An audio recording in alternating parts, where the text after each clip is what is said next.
Hi guys, today I thought I would sit down and answer some of your questions because I have never ever done a questions and answers video, but I wanted to do one for ages. The thing is, I wasn't sure if any of you would have questions, but some of you did actually ask questions, so I decided to make this video.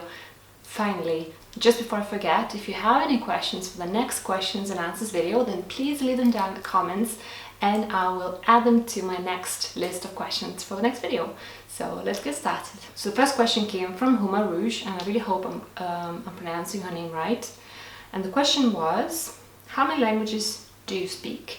So I actually understand a lot of languages, but I only speak 3 quite fluently. So I speak Lithuanian, which is my native language, I speak English, and I speak Spanish.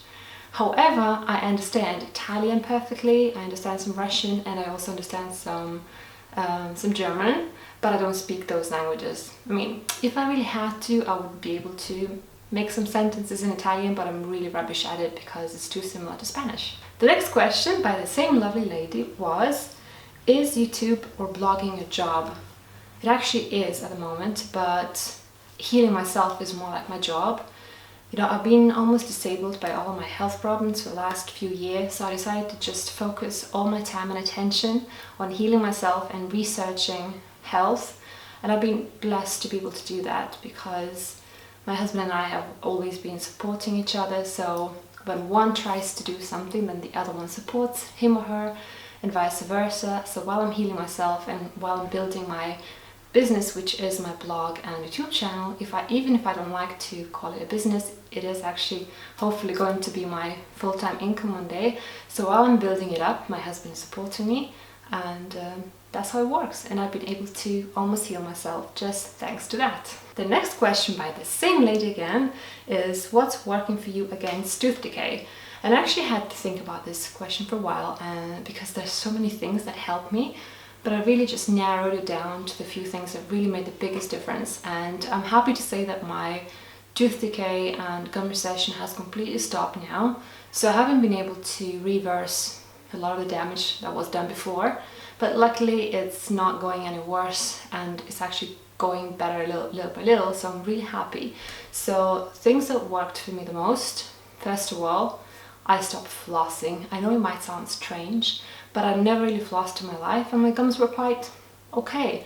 And then when I started flossing every night, it was a disaster because flossing basically kind of disconnects the gums from the teeth. When you floss it between the teeth, it's just totally unnatural and it was horrible for me. So when I stopped flossing, the changes were incredible. My gums reattached to the teeth and everything just started healing. And I prefer to rinse my teeth really well, and that works so much better for me than flossing. And I do rinse my teeth with food grade hydrogen peroxide every single night, and that's been amazing. It's also whitening my teeth gently every single day, so that's awesome. Other things that helped a lot is magnesium, both supplements and magnesium oil. Then zinc, I've been deficient in zinc probably for all of my life, and zinc helped a lot. It's also very important for healthy teeth and gums, probably that's why it helped me so much.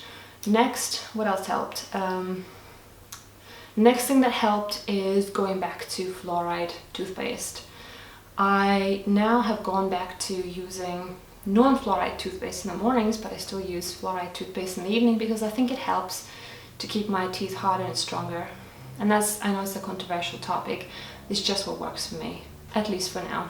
And one final thing that I really wanted to mention talking about this question is eating a varied and balanced diet. All of the fat diets like paleo diet or fruitarian diet or vegetarian diet, I mean, vegetarian diet is not really a fat diet, but it wasn't giving me enough nutrition. So all of these diets that I've tried in my life, they just made me feel worse and worse. And as a consequence, they made my teeth worse and worse. So once I embraced a balanced diet, eating absolutely everything from probably gluten to meat and fish and other grains and lentils and all kinds of legumes, and even unprocessed sugar regularly, my teeth just got better and better, and that's because I fixed my metabolism. So now let's move on to the questions from Instagram. And the first question comes from Renata, and her username is Green Life in Dublin. She's a really cool vlogger. You should really follow her. I will leave a link to her blog down in my description box. She actually healed dermatitis all by herself, and she's just an awesome woman, and she's such an inspiration to me. So she asked me why my husband and I chose Tenerife as our home. And it's quite an easy answer, really. We lived in London for 8 years. Well, I lived there for 8 years, my husband lived there for 7 years. And we always knew that London was just a temporary stop to study, to make a career, to make money, but it wasn't a place where we wanted to settle down and have a family and have a life until we got old. So we always knew we would have to move somewhere, and our idea was always to go to Italy, but as you know, the economical situation and taxing situation in Italy is not the best at the moment. It's also very expensive to live in. So we wanted to move there, but we were not sure. We kind of kept an open mind. And then just before moving away from UK, when we were already decided to go to Italy, we went to Tenerife on holiday for a week in February, and we found 27 to 29 degrees, just perfect summer weather in the middle of February, and totally blew our mind. We just found it so beautiful. And literally the first day, the first afternoon, as soon as we arrived, we both just looked at each other and we said, you know what, we're not going to move to Italy, we're going to move to Tenerife, because that's where we really want to be. It's just perfect in all the different ways. And that's how we decided to move here. Really simple, just followed our gut, our instinct, and it worked. Next question comes from Sabrina Solvay, and she says, I would love to know about your favorite book and what 5 countries you'd like to visit the most. So I've been trying to think really hard what my favorite book is, and I really couldn't decide on one book because I've read so many books in my life and I just can't pick one. In general, I can never pick one favorite song, one favorite movie, one favorite book. I just can't do that. So I decided to pick 4 from kind of different categories. So the first book that I really loved so much is by Salman Rushdie. Do you say Rushdie or Rushdie? I'm not sure. But it's a book called The Ground Beneath Her Feet. I love that book. In general, I love Salman's books. But that book is quite different from all of his other books because it's also a love story. Very unusual for this author. But I just think it's amazing. So if you haven't read it yet, if you're into Salman Rushdie's books, definitely check it out. The next book I love so much, and it's like possibly my most favorite book of all times because I keep going back to it. I can't now because it's actually at my mom's house. I still haven't brought it to Tenerife. But it's by Khalil Gibran and it's called The Prophet. It's actually sort of like poetry book. Everything is written sort of like poems, but it's also very philosophical. I find his ideas amazing. It's the most beautiful thing ever, and it has so much wisdom about life, about parenthood, about love. I always remember this phrase that I read there, and I always used to quote it to my mom and dad. It just blew my mind. It says something like that children don't belong to you. They're like birds that are supposed to fly free or something like that. But it's an amazing book. If you haven't read it yet, it's the sort of book, sort of like a Bible that you should have in your home and just refer to it almost every single day because it's going to give you so much wisdom. It's just amazing. And then talking about kind of like life or coaching books, my favorite book is Robert Kiyosaki's Rich Dad Poor Dad. It's the book that seriously changed my life and also the life of my family. All of my best decisions in my life started from that book. So I read it when I was 16 or 17, and that's something that built that mindset that everything is possible, that my ultimate aim is to be free, not to slave in somebody's company as a job. I always wanted to be free, and I always wanted to build passive income, and that's why I started my blog and my YouTube channel. And also that's why I made some amazing, really good decisions when I was a teenager, which allowed to buy this flat where we live now in the future, and it allows us to live the life that we live now. So I'm super grateful to this book because it allowed me to live the life that I live now, and it gave me the freedom that I have now. So definitely read it if you're into books about money and how to build a better life and financial freedom and things like that. Is super, super, super inspirational.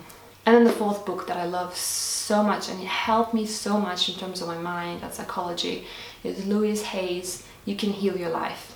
That book is truly life-changing. I've talked about it in the past already, and it's all about healing all kinds of negative thoughts you have in your mind, any kind of traumas, depression, anything like that.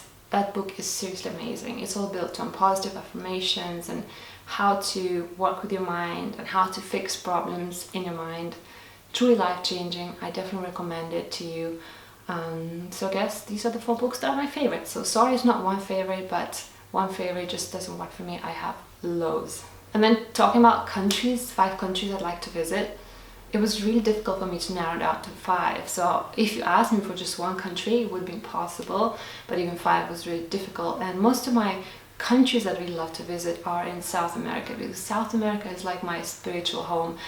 I've never been there yet, but I feel such attraction. I really want to go there because I feel that that's a place where I would want to go so much. And number 1 in South America for me is Peru. I really want to go to Machu Picchu, and in general the nature there is just amazing and the people are so nice. I also really want to go to Nicaragua because it's kind of like Costa Rica but not touristic. It's much more wild, just amazing nature, amazing animals. So Nicaragua is definitely my second one, and also amazing people and amazing food. And then number 3 in South America is Chile, because the nature is stunning and people are amazing, and I really want to go to the south of Chile and to see the Tierra del Fuego and all of those amazing places. I just think is so beautiful and has such a variety of different landscapes and nature and climate. I really want to go there. Next choice might seem strange to you, but I really want to go to the US. I've been obsessed with New York for so long now. I wanted to go there for years, but it costs so much to fly there, and we haven't been able to travel anywhere. Even the nearest island, we just haven't been able to do that while we've been building our businesses and while we're trying to, build a life.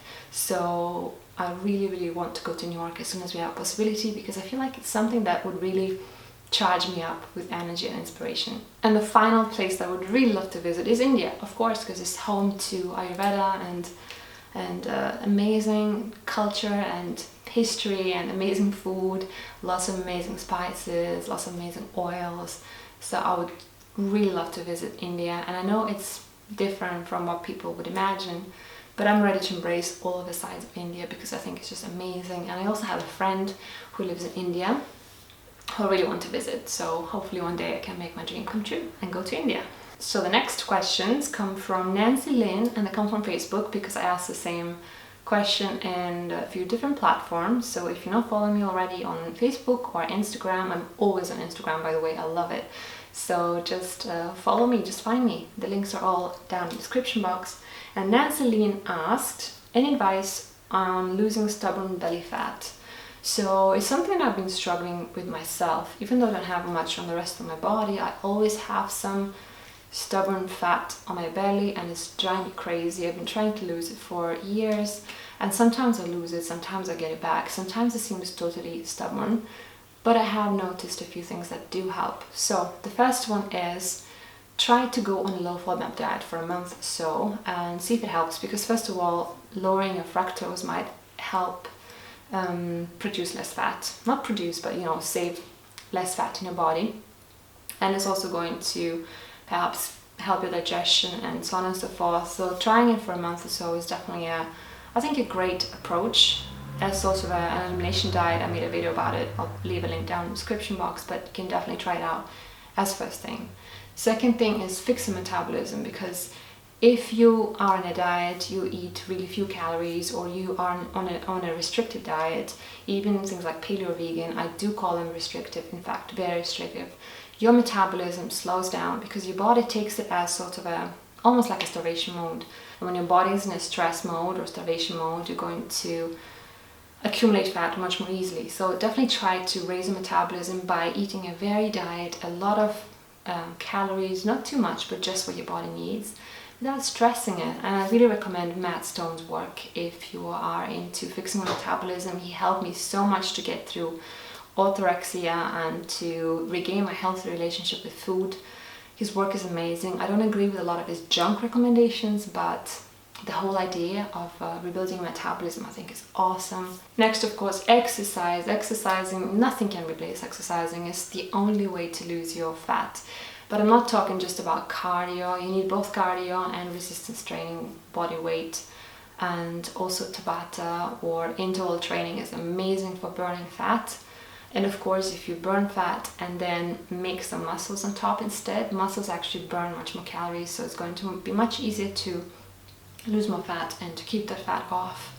And hiking and walking a lot every single day is one of the best ways to lose weight, because it doesn't stress your body like intense exercising, but it keeps the metabolism up, and so you burn through more fat every single day. Next tip I have for you is try kelp or iodine drops, because iodine is so important for healthy metabolism and for losing especially belly fat. So try it out. It's been definitely helping me with my belly fat. Next thing is try to look into your carbs.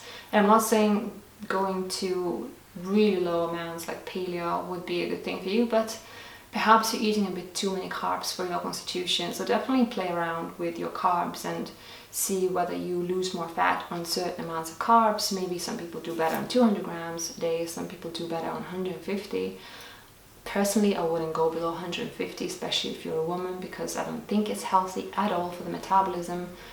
But definitely play around with it. And the best way to track it for me personally is Chronometer. It also has a great app for the phone. It's just the easiest way to track all kinds of macros. And one final thing, of course, is thyroid. If your thyroid is not working properly, then it will be impossible to lose that extra fat. So look into your thyroid, and as I said, iodine is going to be really good for that, and also boosting your metabolism in general. And one good way to find out if your thyroid is working properly is by measuring your basal temperature every morning when you wake up. If you have a digital thermometer, it's best to measure it in your mouth, and it should be 37 degrees during the day, and in the morning as soon as you wake up, it should be between 36.6 and 36.7 Celsius, and that's the perfect temperature. If it's lower than that, then your thyroid is under functioning, and that could be why you aren't able to lose your belly fat. I just blabbered a lot about this topic, but I hope that I gave you some new ideas to try, and I'll definitely make a video about it in the future if I successfully manage to lose some of that remaining stubborn fat. I'm nearly there, but once I'm there, I'll definitely talk about it more. And then she also asked, do you soak your grains? It depends. I used to religiously soak my grains when I had problems with my teeth, but then I totally fixed my teeth, and not soaking some of the grains sometimes really doesn't bother me anymore. So I soak most of my whole grains, like wheat. I never ever eat it unfermented. So I make sourdough, or if I make anything with flour, I'll either ferment it as sourdough or I will soak it with some yogurt overnight. So I never ever use flour unsoaked or unfermented. However, for porridge, for oats, I've been quite relaxed about it, and sometimes I do soak it and it does taste better when I do, but most days I don't, just because I'm lazy, and it works well. My teeth are really healthy, so that's alright. And then I never ever soak pseudo grains, seeds like amaranth or quinoa. I just rinse them really well. And then also for rice, I never really soak it, I just rinse it, but then I never really eat whole grain rice either. I just eat white rice. If I ate whole grain rice, I would probably soak it, but I don't. I just eat basmati or red rice, and I just rinse it really well to get rid of that extra starch, and that's it. And I think that was the last question we're done for this video. So if you have any questions for my next questions and answers video, then ask them down in the comments. I actually really enjoy this type of video, so I really hope you have more questions so I can make another one. It would be so nice to make it maybe every month or something like that. So let's see if you have any more questions. Thanks so much for watching. I really hope that you learn more about me in this video. I love sharing things with you. It's so fun. And I'll see you in my next video. Bye.